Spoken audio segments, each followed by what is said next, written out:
Hi, I'm Nico, Hi, I'm Chase. and today we're here to talk about the physics behind drifting. Yeah. What is friction? Friction is a resisting force that resists the relative motion of two surfaces. Simply put, when driving, the engine generates a force on the driving wheels that moves the vehicle onwards. Friction is the force that opposes the rubber tire from sliding on the road surface. Now that we know how friction works in the car, let's see how friction relates to drifting. When a drift is done properly, the result will be similar to what is shown, where the car travels at an angle around the curve. Often, such as is shown, in competition events, many drivers will be on the course at one time, requiring a high level of skill and control over the vehicle. Now let's take a look more in depth at the driving forces behind what allow a vehicle to be in a controlled drift around a curve. Generally, the major force that affects a car's drift is friction. Friction is one of the most basic and important forces known, which makes everything in our lives work. Without friction, we would not be able to walk or drive our precious cars. The car experiences a force to the center of the circle. Centripetal force equals mv to the second power divided by r, where m equals mass, v equals velocity, and r equals turning radius. A car ultimately wants to travel in a straight line tangent to the point where it is at according to Newton's first law, but the traction and turning of the car keeps the force towards the center of the circle that it's traveling in. Drifting follows the same concept. Drifting is basically using the momentum of a car to keep speed through a turn.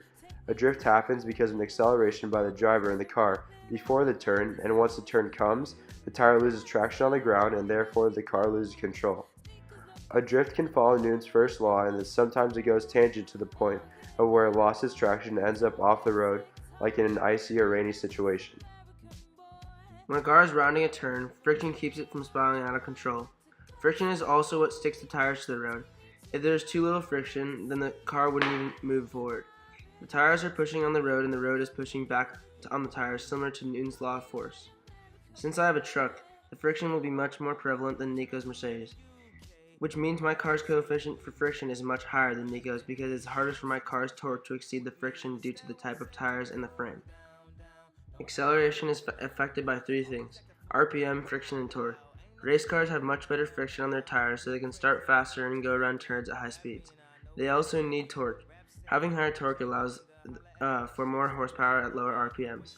So there has to be an even amount of torque if you want to go fast. So if we put all the factors together, although I may have more friction, Nico's car will have a better acceleration simply because he has a higher RPM.